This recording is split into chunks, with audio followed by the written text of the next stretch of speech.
Hi friends, இன்றைக்கி வெள்ளிக்கிழமை vlog தான் ஷேர் பண்ணிக்கிறேன். காலையில் எழுந்து அந்த மஞ்சள் தண்ணிலாம் தெளிச்சிட்டு சிம்பிளாக ஒரு கோலம் போட்டுட்டேன். எப்போவுமே வெள்ளிக்கிழமை செவ்வாய்க்கிழமை சின்ன வாசலாக இருந்தாலும் அழகாக கோலம் போட்டு வச்சுக்கோங்க. அதுவே மற்றவங்களுடைய கண்ணை ஈர்க்கும்னு சொல்லுவாங்க. ஸோ அந்த மங்களகரமான வீட்டை லக்ஷ்மி பார்க்கும்போது அவளும் வாசம் செய்வாள். எப்போல்லாம் நான் துளசிக்கு பூஜை பண்ணுறேனோ அப்போல்லாம் அவங்க கூட ஷேர் பண்ணுக்குவேன். இன்றைக்கி அப்படி தான் மஞ்சள் குங்குமம் வச்சு கற்கண்டு வச்சு தீபம் ஏற்றி சிம்பிளாக துளசிக்கும் நான் பூஜை பண்ணிட்டேன். ஒரு வீடுமே மங்களகரமாகவும் சண்டை சச்சரவுலாம் பிரச்சனை இல்லாமல் நோய் நொடி இல்லாமல் இது இருந்தாலே நமக்கு போதுங்க. நமக்கு வர வருமானத்தை வச்சு நம்ம நிம்மதியாக வாழலாம். ஆடம்பரமாக வாழணும்னு அவசியமே இல்லை. இருக்கிறதுக்கு தகுந்தா போல் நம்ம மாற்றிக்கிறது தான் அவசியம். எந்த அளவுக்கு நம்ம மாற்றிக்கிறோமோ நீங்கள் எதிர்பார்க்காத உங்கள் லைஃப் கண்டிப்பாக மாறும்னு சொல்லுவாங்க. அதாவது நீங்கள் சாக்ரிஃபைஸ் பண்ணிப்பீங்க, இது நமக்கு கிடைக்கலையே அப்படின்னு நீங்கள் சாக்ரிஃபைஸ் பண்ணிக்கிறீங்க இல்லையா, அது எல்லாமே கடவுள் உங்களுக்கு கண்டிப்பாக ஒரு நாள் கொடுப்பாராம். ஐயோ நம்மக்கிட்ட கார் இல்லை, நிறைய பேர் காரில் போகிறாங்களேன்ற ஒரு மனசு வேதனை இருக்குமா, கண்டிப்பாக அந்த கார் வாங்குறதுக்கான யோகம் உங்களுக்கு கிடைக்கும். அது எப்பன்றதை கடவுள் தான் தீர்மானிக்கணும்.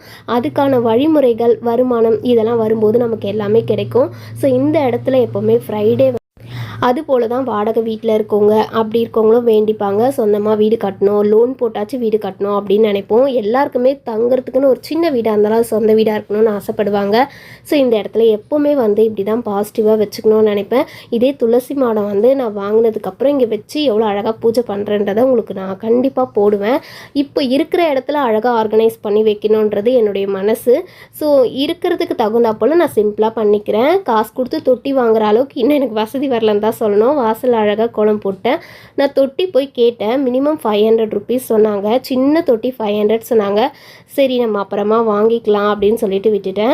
இப்படி கும்பிட்றதே எனக்கு பெரும்பாலும் போதுமானதாக இருக்குது. ஃப்ரைடே ரொம்ப சிம்பிளாக 2 வீக்ஸ் ஒன்ஸ் தான் பாத்திரம்லாம் தேய்ப்பேனா. ஸோ பூவெல்லாம் போட்டு பூஜை ரூமை க்ளீன் பண்ணி பஞ்சபாத்திரத்தில் தண்ணி வச்சுட்டு விளக்கேற்றுவேன், கற்கண்டு வைப்பேன், இல்லை திராட்சை முந்திரி வைப்பேன், தசங்கம் ஏற்றி வைப்பேன். அப்படியே பூஜை ரூமை சும்மா லைட்டாக தொடச்சி விட்டுட்டு சிம்பிளாக பூஜை பண்ணாலே வீடே வாசனையும் மங்களகரமாகவும் இருக்கும்.